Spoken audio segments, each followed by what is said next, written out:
What's going on? In today's video, we're gonna go over the exact steps that you need to be taking to optimize the vegan diet as an athlete. Because like I said in my previous video, you can make the vegan diet work for you for athletic performance. It can be done correctly. It's not necessary. You don't have to do it for athletic performance. It's not gonna get you this massive benefit versus eating animal products, but you can do it. So if you're doing it for religious reasons, for ethical reasons, or you just wanna give it a try, you can make it work for athletic performance, but there are some things that we need to take into consideration to make sure you're avoiding nutrient deficiencies or anything else that could potentially impact your athletic performance, your health, your aesthetics, and all of that stuff. So make sure you stick around to the end of the video so we really make sure that you do this correctly, because we can't afford to get this wrong. And also, like I said in my previous video, there are benefits to the vegan diet. Typically, those benefits aren't mutually exclusive to the vegan diet, so you can get these benefits by eating animal products and high quality meat, poultry, fish, etc. But nonetheless, there are benefits to it. And again, you can make this work.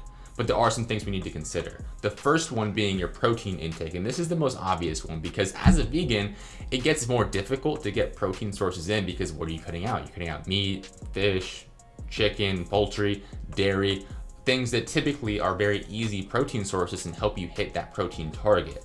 So it becomes more difficult to get that protein in. And as a vegan, your protein needs actually go up. So it's a really tough situation. You can get around it, you can plan for it, you can definitely hit your protein intake, but you really have to plan for this. So you're gonna wanna prioritize vegan protein sources like tempeh, tofu, legumes, beans, and other things like that. And as a vegan, you're probably going to be relying on protein powder quite a bit. Again, most of your proteins will be coming from whole foods, but it's going to be tough to get around using protein powder, which is not a bad thing. Protein powder is not bad at all. I have some videos up on the channel helping you pick which one is right for you, but you're going to have to be relying on that a bit as well, usually about 1 to 2 servings per day. And then as far as how much protein you need to be getting in on a daily basis, remember, typically we're looking at about 1 gram per pound of body weight. So a 200-pound individual will be looking at about 200 grams of protein per day. As a vegan, your needs increase by about 20%. So that would take that 200 grams for that 200-pound individual all the way up to 240 grams for that 200-pound individual. And that's quite a jump. And again, it can be difficult, but as long as you plan for this correctly and take the time to really outline what vegan protein sources you're going to include, how you're going to include them throughout the day. So just keep in mind, as a vegan, your protein needs are going to go up by about 20%. And also something you could consider if you don't have to go completely vegan, like if you're not dead set on not eating any animals, you could also be what's called a Lactoovo Vegetarian. And that makes this whole process a whole lot easier, because you have the freedom to eat dairy and eggs, which are 2 very good protein sources. So if that's a possibility for you, I would recommend going that route, so you can kind of be plant-based, but also not have any of the issues when it comes to protein, because that dairy and those eggs are gonna have complete sources of protein, they're bioavailable, and you're not gonna run into the issues that you might have with other plant-based sources of protein. It's not a necessity, but just something to consider if you have the ability to do so. The second thing we need to consider being on a vegan diet are micronutrient deficiencies. So deficiencies are not eating enough of certain micronutrients like vitamins and minerals. One of these deficiencies is vitamin B12. Typically, you're gonna find those in mainly animal products. You can find those, fortunately, in fortified foods like cereals and a bunch of other things like that. So if you're going vegan, you're gonna wanna consume more of those fortified foods that have vitamin B12 in them, or you're just gonna wanna take vitamin B12 supplementation.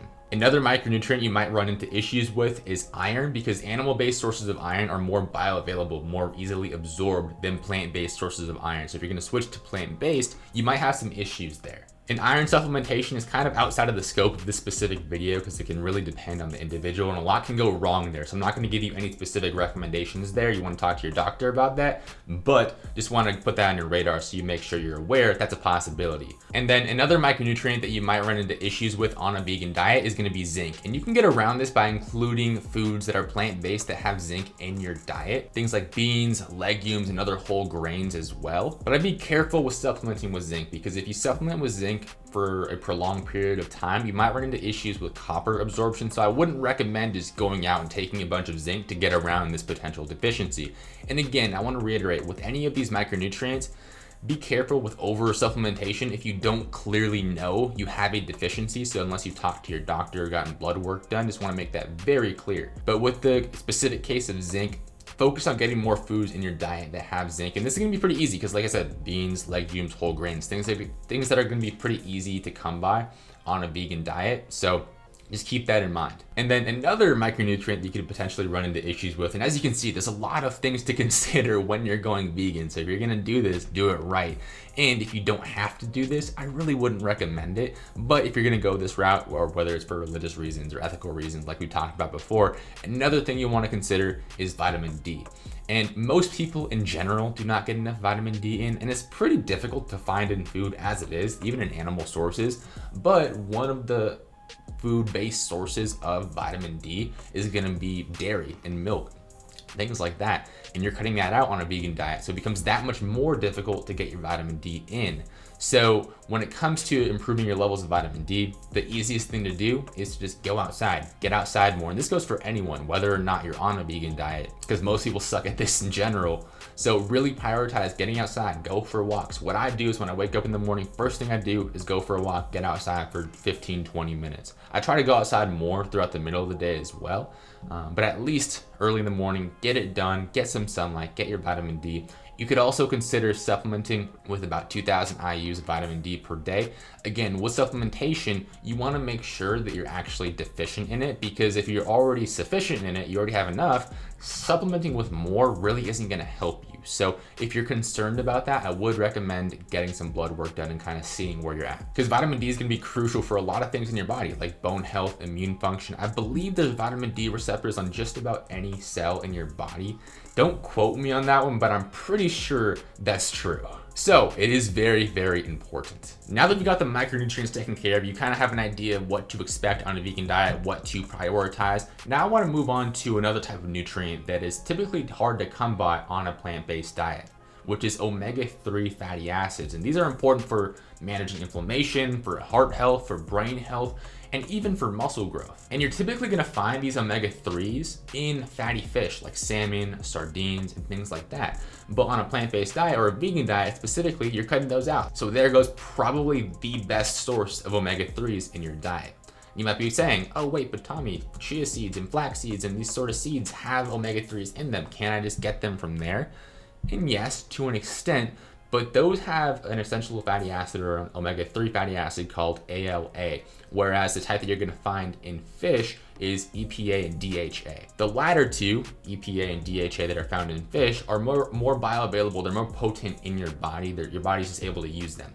ALA, on the other hand, has to be converted into EPA and DHA. And that conversion doesn't really happen very efficiently. About 5% of that ALA actually makes it into the other two omega-3s. So you're gonna have a tough time meeting your omega-3 needs just with chia seeds, just with flax seeds, and other plant-based sources. And not to mention, just like with vitamin D, most people in general suck at getting their omega-3s in. So you're taking a situation where you're most likely not eating enough omega-3s anyway and making that worse. So it's something you do need to consider. And in this case, something like fish oil supplementation will be beneficial. Again, I know you're vegan, you might be against taking fish oil. If you can suck it up and take some fish oil, you probably benefit from that. But if you really just hell-bent against taking fish oil even, there are omega-3 supplements that are plant-based, that are algae-based, that you can take. But I would recommend taking some sort of omega-3 supplementation. And again, this is somewhere where you could consider maybe going pescatarian or something like that. You don't eat any other animal products, but you just eat fish.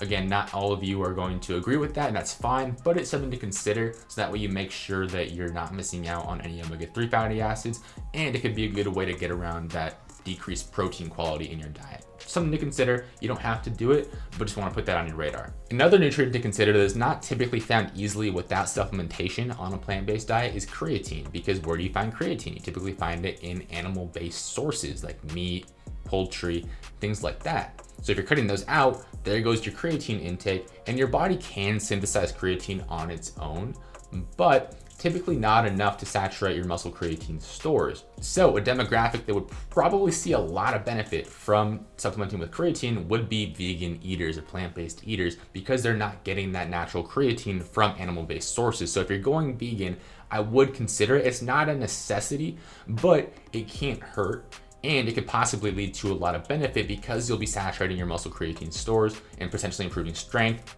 and potentially improving strength and power output in your training. So if you really want to maximize your performance, I would consider supplementation with creatine. And I have a video on creatine, how to pick the right one, on the channel. It's one of my most viewed videos, so if you haven't yet seen it, definitely check that out. So my question for you today is, are you vegan? Have you tried the vegan diet before? If you have you taken these things into consideration? Let me know in the comments down below, because most of the time when people go vegan, they don't take these things into consideration. And I want to make sure that you do. So if you do choose to go this route, you actually get the most out of it and you don't experience any unintended consequences when it comes to your athletic performance, your health, the way your body looks, all that stuff. So hopefully this was helpful. And like I said just a few seconds ago, creatine is one of the supplements that could benefit you quite a bit if you are a plant-based eater. So I have a whole video on that on the channel. I'll put that up on the screen right now. I would definitely check that out. It's one of my most viewed, most liked, most engaged with videos on the channel. So apparently it's pretty good. So I would definitely check that out. I think you'll find it helpful.